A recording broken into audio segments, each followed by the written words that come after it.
Perspective is everything.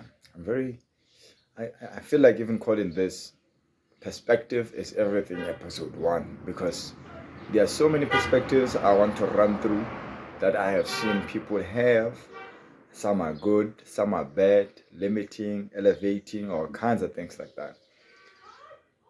I say perspective is everything. Actually, I coined this quote myself back in 2018 when I was leaving the Pan African movement, socialist, communist uh, think tank or philosophy of the likes of Dr. Umar Johnson. And I was transitioning to being a capitalist and individualist, humanitarian. I can't say humanitarian. Humanitarian there's many other perceptions as well. But anyway, perception is everything. I realized it then because I was so sunken deep into the Pan-African position that when I came out, I was shocked at how much you can really be swallowed by your own perception. Like it can sway you so much that you can't see anything else but that thing that you're convinced is true. But as of recently, I've thought about it often as I see other people actually like get swallowed by their own perceptions. Obviously, I also have my own perceptions, but then some perceptions are very dangerous for people. And I also think that people don't really question their perceptions often enough. Not so long ago, I spoke about introspection, and I really do doubt that people actually perform that often enough for them to be able to be clear of their stances in life. I feel like people are on autopilot, and it's such an unfortunate situation because perception, your perception, if you are able to see what it is, you will be able to actually tweak it here and there such that it allows you to do things that you might initially think that are impossible for you. They are bigger than you.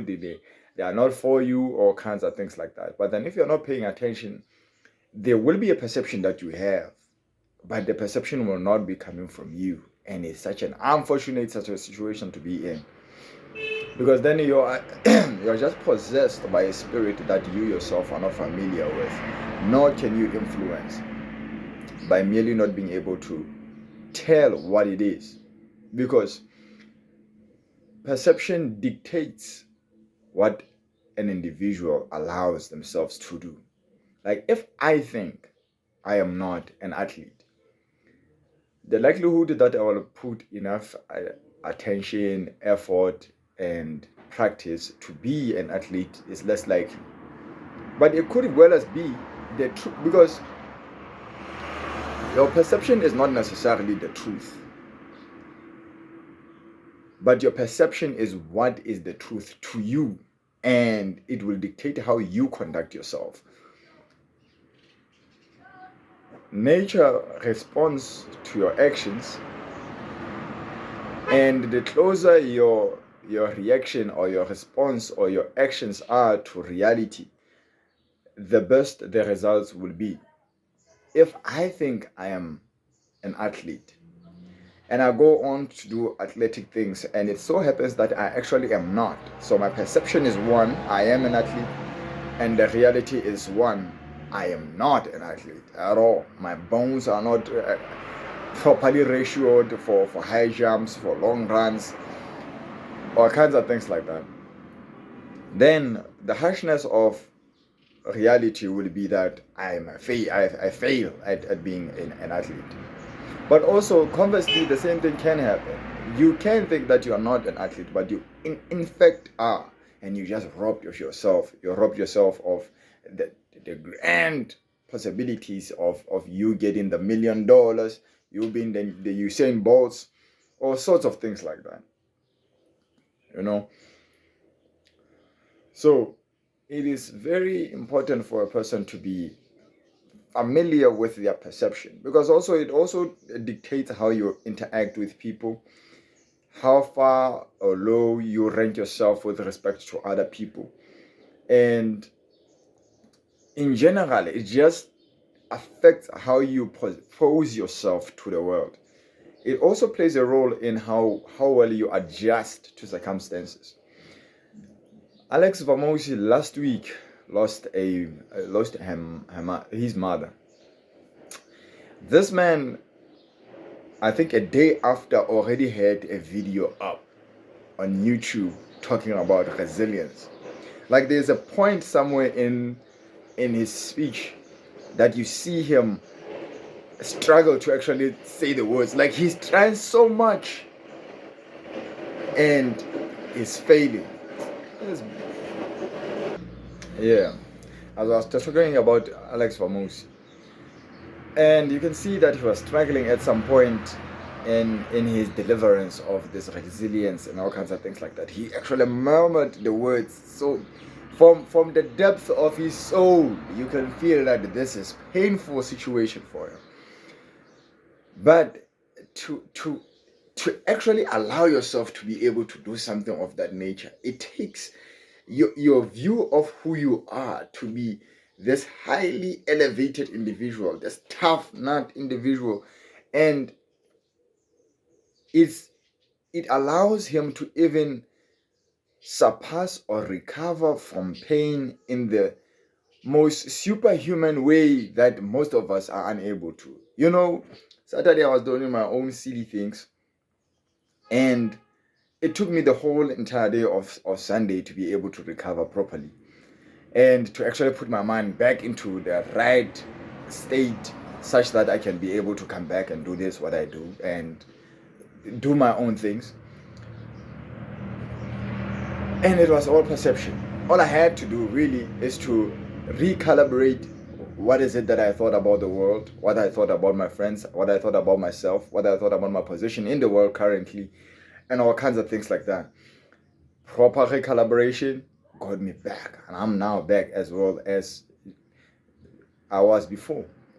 And for people to actually lose their mother and be able to come back and speak truth and fact and value to people while going through all of that, boy, the level of permission you should give yourself, you should have of yourself to do such is very great, man. Some people cannot even stand missing one day of exercise. Miss one day of exercise, the whole perception of who they are shatters. New Year's resolution. How many of you actually lived up to New Year's resolutions? I don't even do those. I find them silly. Like, if you want to do something, do it right now. Today, do that. But then for the people who have had New Year's resolutions, first week of these things, first month of these things, you just passed one week, 2 weeks, and they shatter off because your perception of who you are just got shattered by a single day of misconduct, of misalignment. It's pathetic, honestly.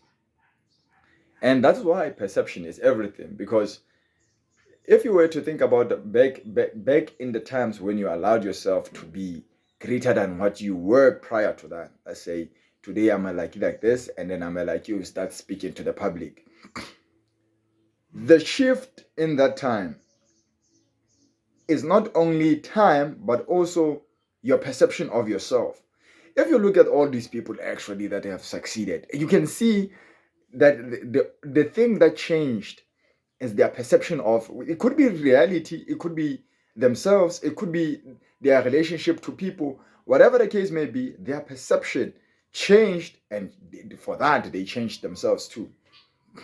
And that is the most important thing to an individual. The truth is not necessarily that. The truth is important for the relationship, the clash between your actions and what reality is. That's what the truth is most important for. But for the individual, actually perception is the truth and the most important thing for them. Because no matter how much you can tell the person the truth, in as long as it doesn't fit the schema of their perception or whatever you're giving them, doesn't convince them enough such that what you told them just becomes part of their perception organically, or you don't have a proper perception management such that you can persuade people, your truth doesn't matter. It's irrelevant. I think all of us, we have come across people that we have tried to speak so much truth to them, like, okay, listen, hear the facts of the things, and still they're like, it don't matter to me, man. It really doesn't. They won't say it like that, obviously, but you can see from their posture, their actions, all kinds of things like that, that their perception didn't change, and hence nothing changes with their life. But also, this also permeates to you as an individual. You should know that you run on perception, and you should keep an open mind almost all the time, because once your perception is uh, tainted, you are most likely to misbehave. You are most likely to derail. You are most likely to fuck up your life so bad. But also, it can be tainted in a positive manner. Well, I can't say tainted really, but clarified, let's say.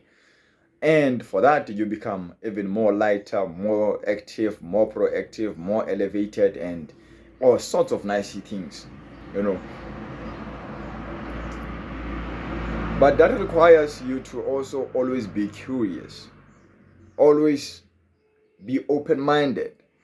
Because once you close up the gates, and you close up the gates too early, because the truth is too big for individuals, and we can only know so much of certain things.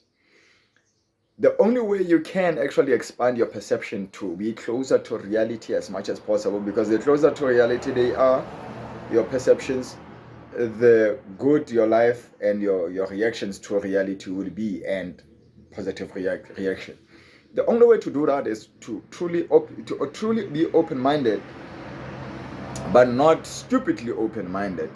Don't be gullible. Being gullible is the extreme version of being open-minded. I don't know if it's open-minded or just straight stupid. Be open to criticism, be open to different opinions, and sit down and keep quiet in that discomfort of someone saying something different from what you believe. And after that, reassess. You can ask that person for clarification, to go deeper, and all kinds of things like that. But also, you do need to sit down and reflect if you are the type, because there are people who can't reflect. Oh, God Almighty. But if you can, and I encourage you to, come back, sit down, reflect, take some time off if you need to, and digest all these things such that you can now integrate the new information with the information that you initially had. You can reject it if you feel justified to do so. You can accept it if you feel justified and convinced to do so. But know that you also run on perception, and you also need an input from other people, because you cannot be everything. You cannot be everywhere, everything, and think all the things by yourself. You do need input, particularly from people that you trust, to be good judges of reality, so that you guys can have an ascension as such towards the truth. And yeah, that's pretty much it. God gave you permission to be here. Make it good.